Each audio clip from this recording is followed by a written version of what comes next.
had my headset a little bit awkwardly positioned so you guys couldn't hear me say alright.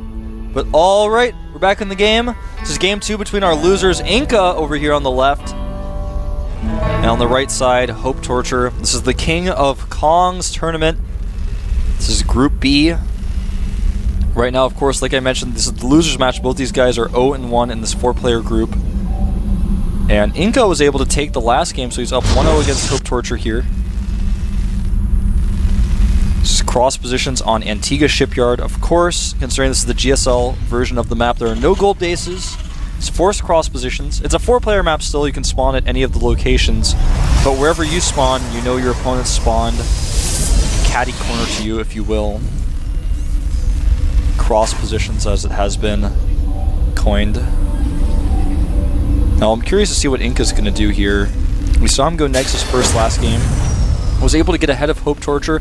Really good decision making throughout the entire game. His choices of where to engage were always a little bit iffy to me. He got himself in a position where the Terran army was just kiting around ramps and other structures, killing his zealots very quickly. He also kept his stalker count extremely low, going just purely zealot Archon, which can work pretty well, but it's hard to say if that's really the best composition. I feel if he had a few more stalkers, and he could have ended the game several times by just cleaning up Vikings, and also having that extra DPS to really clean up the Marauders that are retreating and kiting the Zealots. It's hard to say, but he ended up winning from having a hidden base. He was ahead in economy. He also forced his opponent's base to lift several times. He kept the worker count low with harassment. And in this game, he's going to scout that once again, Rainbow is going for a 1 barracks expand. Now this will likely prompt InCa to do his own 1 gate expand. Actually, get a shot of it in a moment. Back at InCa's base, he has actually taken his 2nd gas before Cybernetics Core.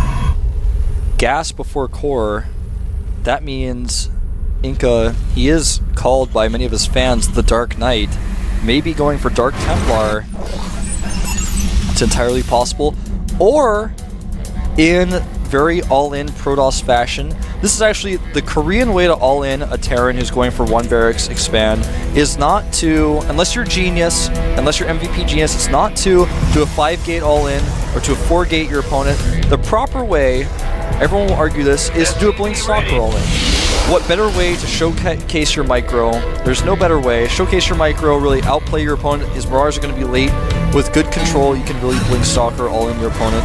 On a map like this, though, with a secondary ramp, to do a Blink Stalker all in correctly, you have to have some sort of vision of the high ground. You have to be able to attack into your opponent's main base as well. We'll see what he's got planned. There is the Twilight Council going down as 4 barracks get dropped for Hope Torture. Now, if he does go for a Blink Stalker all in, because Hope Torture is taking his gas so late, his Marauders will also be late, and that is going to be really important if the Blink Stalker all in does commence. Now, if it's DTs, of course, he's going to have 2 orbitals, which is really nice against that. Well, the DTs can do a lot of damage if there's no wall, and also do a lot of damage if there's no turret. If one or both of those things is the case, things can get pretty nasty. And there's no bunker actually going up here. Hope Torture playing really risky. He's going to come in here and see the Twilight Council, which is pretty huge. But meanwhile, the Marines are going to go down to the Zealot and Stalker. Nice micro by both players. Is he going to surround the SCV and stop the Dark Shrine from being scouted? Oh my god. The mistakes of both players here. It's incredible. But the Dark Shrine is spotted, and immediately an engineering bay goes down. Oh, InCa. Could have easily stopped that from being scouted. I'm disappointed, especially considering it wasn't microing at that moment. Now he's microing, but losing a few hit points on the Stalker, and things looking really good for Hope Torture now. Even gonna bunker this Nexus. He's got Marines streaming across the map. He knows his opponent's got a Dark Shrine. Very few units out. His warp gear research is almost done, but not quite done. He's just now adding 2 additional gateways. This game could end very quickly here. If that bunker finishes, those Marines are gonna give it a real good feeling inside. I don't know. It's gonna give it a really good feeling inside. If you're a bunker, you never want to feel empty. Now, these Marines are gonna run up here. The Stalker's being chased back. The bunker did actually get canceled by those Stalkers, but the Stalkers are gonna take a lot of hits from these Marines. They have nowhere else to micro to now. Nice micro by InCa though, really nice micro. Wow, I can't believe he was able to push that back. First Dark Templar is on the way with no forward pylon. He's not really able to get those DTs out super quick. There's no bunker now, and there are only a few Marines out for Hope Torture. That one DT could potentially kill 3 Marines, but 3 more are going to be out right at the same time he gets there. It's all going to come down to control, and look, he's got more than 3 now already. So, you have to get out of there. It's very unfortunate for InCa. His build shutdown. He did do the DT expand version. Of course, there's no real other version of DTs in StarCraft 1, except, or StarCraft 2, except the DT drop, which is so rare, and you can still expand with it. It's just awkward. Yeah, DTs are not an all-in. InCa now has Twilight Council tech. He's got the ability to use the Dark Shrine to slow down any pushes his opponent does.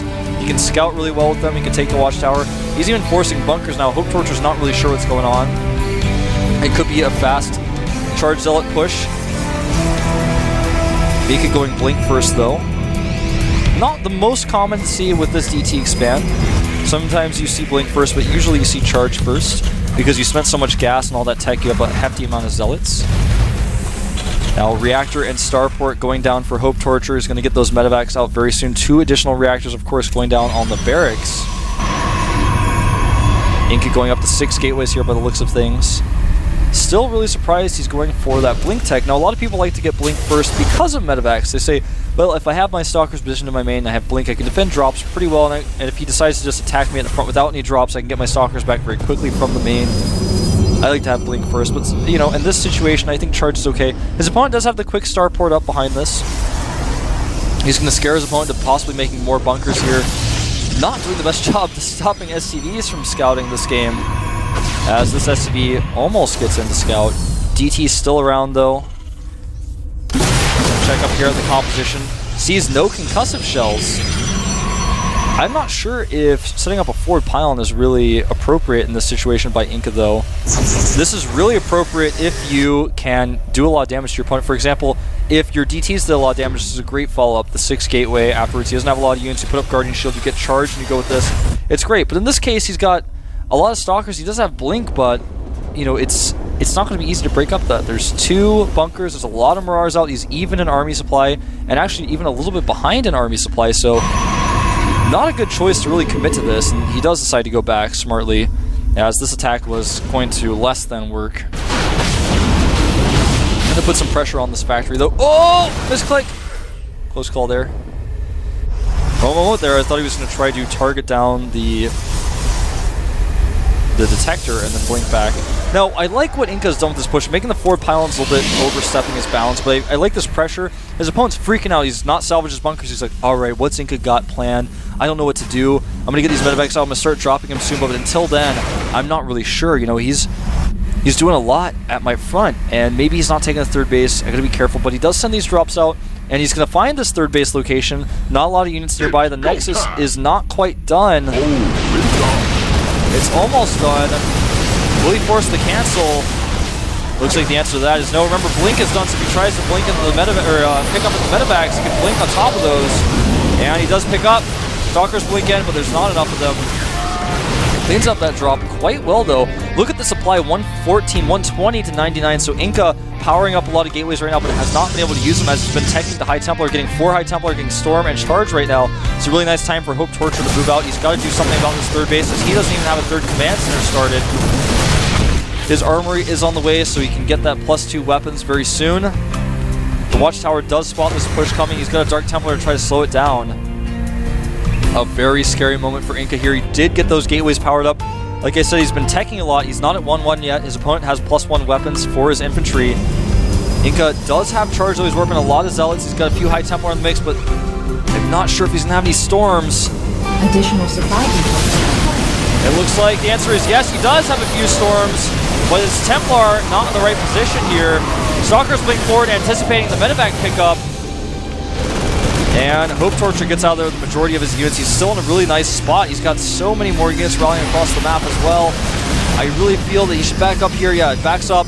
He's going to want to get a key Storm off, but he doesn't have enough. Oh, barely gets that Storm off before his Templar dies. And the Force Field's actually working against the Zealots here. And this army actually falling very quickly for InCa. This game's spiraling out of control. He has a lot of production, but he's on cooldown right now. And the pylon does go down. Zealot's warping in to die with good micro with that many medevacs. Hope Torture is going to crush the Zealot army. Not even going to continue to micro at this point. Medevacs are being taken out, but the Bio army is just too strong. He's not done yet. Coming in here, InCa overstepped his bounds a little bit with trying to tech and take his third base at the same time. Was a little bit too greedy. His opponent is punishing him for that. His Dark Templar did not really do any damage, didn't even slow down this push. InCa's going to lose the majority of his forces back here. Even the probe's going to go down. More reinforcements coming in. I cannot see InCa holding his ramp for much longer. He's got a few Archons at the top there. He's got charged Zealots. Scan goes off the sides. It's safe to run up the ramp. No storms on these units. He doesn't even warp in any High Templar. Warp some more Zealots. The smarter choice, but either way, it's not enough. Nice micro by Hope Torture, microing back and targeting the Archons when he has the opportunity to. Hope Torture now up 30 supply.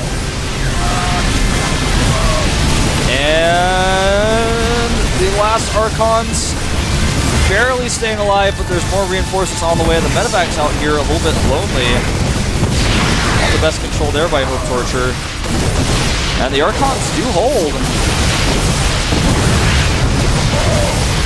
They actually really hold. Now they're actually like choking those medevacs that are not being controlled by Hope Torture, and despite the third Nexus being gone, he actually was able to clean up that push and level up the supply, or, you know, he's leveled out a little bit.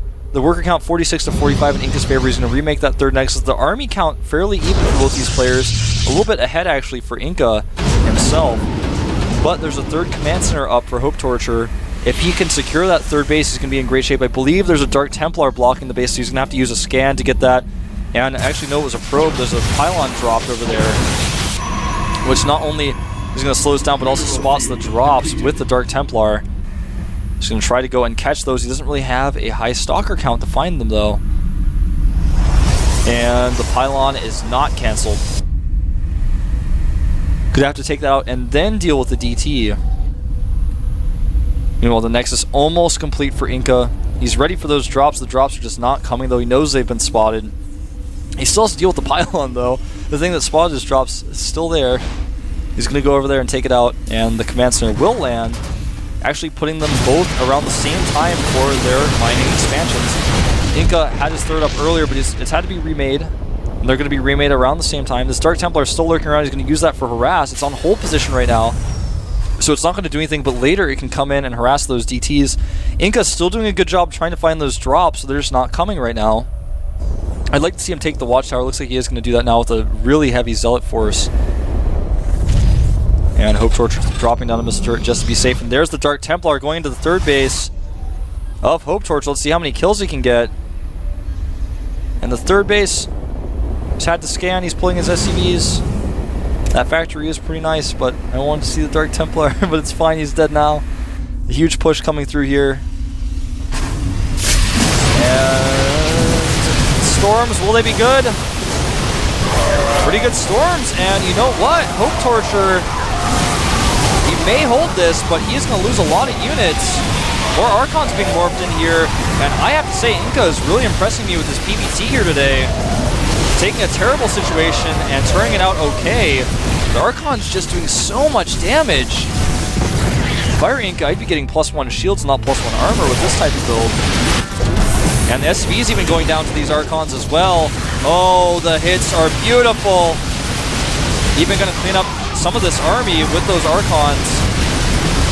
Zealot's coming in to clean up the last part. He's not going to commit. Oh, he could have committed there and killed all that army, but decides to back up, play it safe. He's now on 3 bases, killed a ton of his opponent's workers, 53 to 38.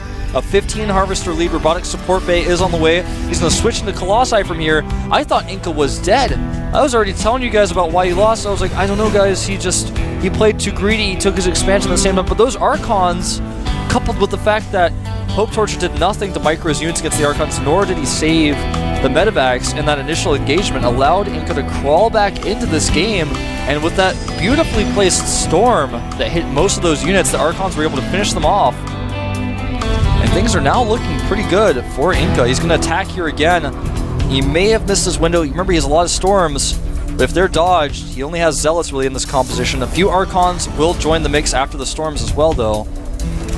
It's hard to say. 2-2 upgrades for both players as far as I know. Zealots running in here. He's going to go for the attack now. A little bit of hesitation, allowing his opponent to get ready. He dodges a storm.